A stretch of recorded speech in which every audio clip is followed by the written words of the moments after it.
Shanthakumari number 1 ఛానల్కి ముఖ్యంగా నా హృదయపూర్వక ధన్యవాదములండి. మొన్న రాజమండ్రిలో జరిగిన మహిళా దినోత్సవ వేడుకల్ని ఆ వీడియోస్ దొరికాయి కదా అని చెప్పి న్యూస్ ఛానల్ వాళ్ళు ఇంతగా నెగిటివ్గా చూపించడం సరికాదు.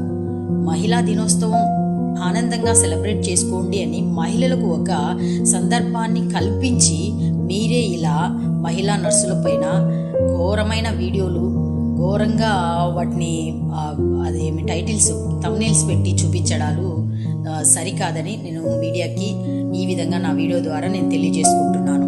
తర్వాత సీఎం దగ్గర నుంచి, సీఎం ఛాంబర్ నుంచి ఇంకా శానిటరీ వర్కర్స్ వరకు ప్రతి ఒక్కరు కూడా వేడుకలు సెలబ్రేట్ చేసుకున్నారు. వాళ్ళు ఎక్కడ చేసుకుంటారు? వర్క్ చేసేవాళ్ళు వర్క్ చేస్తున్న ప్లేస్లలోనే అందరు కలిసి కొలీగ్స్తో కలిసి ప్రతి ఒక్కరు ఆఫీసర్ దగ్గర నుంచి స్వీపర్ వరకు అందరు కలిసి ఏకంగా చేసుకునే ఒక ప్రత్యేకమైన ఐక్యతతో చేసుకునే ఒక ప్రత్యేకమైన సందర్భం ఇది.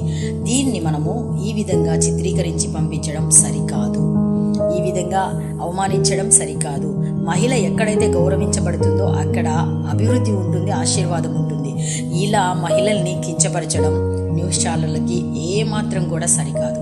కానీ ఇలాంటి సందర్భంలో కూడా నంబర్ 1 ఛానల్ మాకు సపోర్టుగా దిగి మమ్మల్ని ఈ విధంగా గౌరవిస్తూ మాకంటూ ఒక ఘనతనిస్తూ మా కోసం సపోర్టుగా నిలబడిన నంబర్ 1 ఛానల్ గారికి, అధినేతకు మా హృదయపూర్వక ధన్యవాదాలు తెలియజేసుకుంటూ దేవుడు మళ్ళీ ఇంకా ఇంతకంటే ఎక్కువ ఆశీర్వదించాలని కోరుకుంటున్నాను sir. Thank you so much.